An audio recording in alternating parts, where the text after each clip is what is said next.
चंदनगढ़ राज्य में एक बहुत बड़ा महल था, जिसका राजा विक्रमादित्य बहुत ही बुद्धिमान और चालाक था। लेकिन कई दिनों से उसके राज्य में अजीबोगरीब घटनाएं घट रही थी। मंत्री, महाराज, एक अशुभ समाचार है। राजा, बोलो मंत्री, क्या समाचार है? राज्य में सब ठीक तो है ना? उद्धरण चिन्ह। मंत्री, नहीं महाराज, राज्य की सबसे लंबी नदी के ऊपर जो पुल आपने बनवाया था ना, वह टूट गया है, जिसकी वजह से राज्य के नागरिकों को नदी के उस पार जाने में काफी समस्या हो रही है महाराज। राजा, लेकिन महामंत्री, उस पुल का कार्यभार तो हमने तुम्हें ही सौंपा था ना, फिर तुमसे इतनी बड़ी गलती कैसे हो गई? वो पुल इतना शीघ्र ही कैसे टूट गया? महामंत्री, हम इसके लिए तुम्हें कठोर दंड देंगे। मंत्री, नहीं नहीं महाराज, इसमें मेरी कोई गलती नहीं है। मैंने तो पुल बनवाने का कार्य पूरी ईमानदारी से किया था महाराज। इसमें उस सोमू किसान की गलती है महाराज। राजा, वह कैसे भला? उस सोमू किसान ने क्या किया है? महामंत्री, बताओ हमें। मंत्री, महाराज, जब सोमू किसान अपने बैल के साथ उस पुल से गुजर रहा था तो उसी समय ही वो पुल टूट गया महाराज। तो इसका दोषी तो सोमू किसान ही हुआ ना महाराज। राजा, महामंत्री, सोमू किसान को दरबार में बुलाया जाए। मंत्री, जी महाराज, जैसी आपकी आज्ञा। उद्धरण चिन्ह। थोड़ी ही देर बाद सोमू किसान दरबार में आता है। राजा, सोमू किसान, क्या ये सच है कि राज्य में सबसे लंबी नदी पर बनाया गया पुल तुम्हारी ही वजह से टूट गया है? क्या तुम इसके दोषी हो? बताओ हमें। सोमू किसान, नहीं नहीं महाराज, मैं पुल टूटने का दोषी नहीं हूँ महाराज, बल्कि पुल टूटने से तो मेरी बैल नदी में गिर गई और उसकी मौत हो गई महाराज। मैं गरीब किसान हूँ, मेरे पास तो एक ही बैल था, वह भी पुल टूटने की वजह से मर गया महाराज। अब मैं क्या करूँगा? मंत्री, चुप हो जाओ। सोमू किसान, तुम्हारे कहने का क्या मतलब है? महाराज के बनाए हुए पुल से तुम्हारे बैल की मौत हो गई। देखिए महाराज, ये सोमू अपनी गलती मानने की बजाय उल्टा आपके बनाए हुए पुल को ही दोष दे रहा है महाराज। ये सोमू ही दोषी है, इसे सजा दीजिए महाराज। राजा, सोमू किसान, तुम्हारी इतनी हिम्मत कि तुम राजा पर ही दोष लगा रहे हो। राजा, सैनिकों, इस सोमू को बंदी बना लिया जाए और कारावास में डाल दिया जाए। सोमू, महाराज, मुझे माफ कर दीजिए, मेरे कहने का यह मतलब बिल्कुल भी नहीं था। मैं निर्दोष हूँ महाराज, ऐसा मत कीजिए महाराज। अगर मैं कारावास में रहूंगा तो मेरे बीवी बच्चे भूखे मर जाएंगे महाराज। इसके बाद दो राजा के सैनिक सोमू को कारावास में डाल देते हैं। अगली सुबह राजा के दरबार में राज्य के कुछ लोग आते हैं। आदमी, महाराज, महाराज, हमारी मदद कीजिए महाराज, राज्य में बहुत बड़ा संकट आ चुका है महाराज। राजा, क्या हुआ मेरे राज्य के वासियों? आखिर कौन सा संकट आ पड़ा है राज्य पर? आदमी, महाराज, हम सभी राज्य के किसान हैं महाराज। कल रात जंगल की ओर से एक विचित्र सा दिखने वाला जानवर हमारे खेत खलियान में घुस गया और हमारी सारी फसलें खराब कर दी। अब आप ही कुछ करिए महाराज। राजा, क्या कहा? विचित्र जानवर? तुम में से किसी ने उस विचित्र जानवर को देखा है? आदमी, जी महाराज, हमने कल रात उस विचित्र जानवर को देखा था, लेकिन हम सिर्फ उसकी एक ही झलक देख पाए, जो देखने में काफी खूंखार थी। उसके पैरों के निशान थोड़े थोड़े इंसानों जैसे थे महाराज। उद्धरण चिन्ह। राजा, ये कैसा विचित्र जानवर हमारे राज्य में आ गया है जिसके पैर इंसानों जैसे हैं? राजा, सेनापति, सेनापति, जी महाराज, बोलिए, क्या करना है? राजा, तुम आज रात जंगल में जाओ और उस विचित्र जानवर का पता लगाओ। सेनापति, जी महाराज, जैसी आपकी आज्ञा।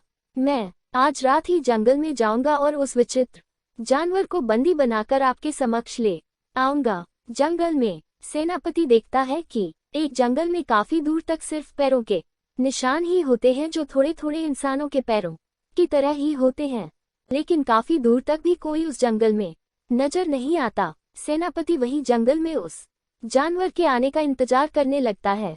सेनापति, अरे बहुत थकान हो गई, लेकिन वह विचित्र जानवर कहीं नहीं दिखा।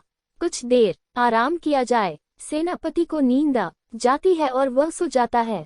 सुबह एक सैनिक राजा के दरबार में आता है। सैनिक, महाराज, एक अशुभ समाचार है। सेनापति की उस विचित्र जानवर ने हत्या कर दी है। दरबार में सभी यह बात सुनकर हैरान रह जाते हैं। राजा, क्या कहा? उस विचित्र जानवर ने हमारी सेनापति को मार डाला। यह तो राज्य के लिए बहुत ही दुख की बात है। अब हम उस विचित्र जानवर को जिंदा नहीं छोड़ेंगे। हम स्वयं ही जंगल जाएंगे और उस विचित्र जानवर को मार डालेंगे। मंत्री, महाराज, आप क्यों कष्ट करते हैं? आप मत जाए, ऐसे तुच्छ जानवर के लिए आप स्वयं जाएंगे। राजा, महामंत्री, उसने हमारे सेनापति को मार डाला है। अब इससे पहले वह हमारे राज्य में किसी और को मारे, हम उसे ही खत्म कर देंगे। मंत्री, ठीक है महाराज, लेकिन आपकी सुरक्षा के लिए हम अत्यधिक सैनिकों का प्रबंध करा देते हैं महाराज। राजा, नहीं महामंत्री, हम अकेले ही जंगल न जाएंगे। सैनिकों की कोई आवश्यकता नहीं है। हम अकेले ही उस विचित्र जानवर का सामना करेंगे। मंत्री, जी महाराज, जैसी आपकी आज्ञा। इसके बाद रात होती है और राजा अकेले ही मसाल लेकर जंगल में जाते हैं। राजा, आज देखता हूँ विचित्र जानवर हमसे कैसे बचता है। राजा उस विचित्र जानवर का जंगल में आने का इंतजार करने लगते हैं। राजा थोड़ी दूर जंगल में चलते हैं तो देखते हैं कि उस विचित्र जानवर के पैरों के निशान दिख रहे हैं। राजा, लगता है यह उसी विचित्र जानवर के पैरों के निशान हैं। राजा उन पैरों के निशानों का पीछा करने लगता है। एक जगह जाकर वे पैरों के निशान खत्म हो जाते हैं। तभी एक पेड़ के पास एक अजीब सा दिखने वाला चेहरे का मुखौटा दिखता है जो किसी जानवर का था, और वही उस मुखौटे के पास एक अंगूठी मिली। राजा उन दोनों को देखकर सब समझ गया। राजा, अच्छा, तो वह दुष्ट ही विचित्र जानवर है, हम उसे नहीं छोड़ेंगे। राजा सुरक्षित अपने महल वापस जाते हैं। सुबह होती है। राजा सभी मंत्रिमंडल और राज्य के नागरिकों के साथ दरबार में बैठे हैं। राजा, मेरे दरबार वासियों, राज्य में घोषणा कर दी जाए कि हमने उस विचित्र जानवर को मार गिराया है।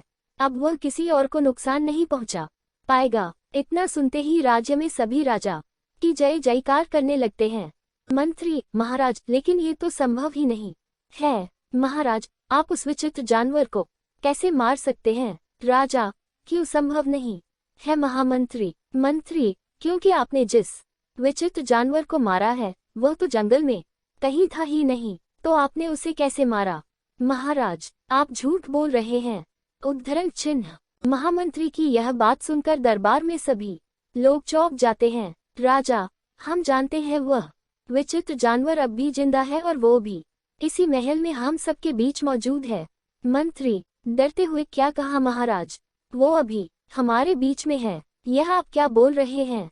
महाराज, उद्धरण चिन्ह। राजा, हाँ, वो विचित्र जानवर कोई और नहीं बल्कि ये दुष्ट महामंत्री ही है। राजा की यह बात सुनकर सब हैरान रह जाते हैं। मंत्री, मुझे माफ कर दीजिए महाराज, मुझसे गलती हो गई। महाराज, मुझे माफ कर दीजिए, यह सब मैंने अपने लालच में आकर किया, गलती को छुपाने के लिए किया महाराज। उद्धरण चिन्ह। राजा, दुष्ट, तुमने ये सब क्यों किया? तुमने ही हमारे सेनापति की हत्या की। बताओ हमें, आखिर तुमने ये सब क्यों किया? मंत्री, महाराज, राज्य की नदी के ऊपर का पुल टूटने का दोषी मैं ही हूँ, वह किसान नहीं। अपनी गलती को छुपाने के लिए मैंने कई गलतियां कर डाली। महाराज, दरअसल आपने जितना धन मुझे उस पुल को बनवाने के लिए दिया था, मैंने लालच में आकर उसका आधा ही पुल बनवाने में खर्च किया और बाकी का धन अपने पास रख लिया। मुझे यकीन था कि आप इसका पता लगा ही लेंगे, इसलिए मैंने ध्यान भटकाने के लिए ये सब ढोंग किया और एक विचित्र जानवर बन गया। मैंने एक बेहद खूंखार मुखौटा पहनकर राज्य के जंगल और खेत खलियान में घुसने लगा। उस रात जब सेनापति को आपने जंगल में भेजा तो उनके पीछे पीछे मैं भी गया था और छुपकर देखने लगा। सेनापति की जंगल में आंख लग गई तो मैंने सोचा ये सही मौका है, अब राज्य में मुखौटा पहनकर घूमा जाए।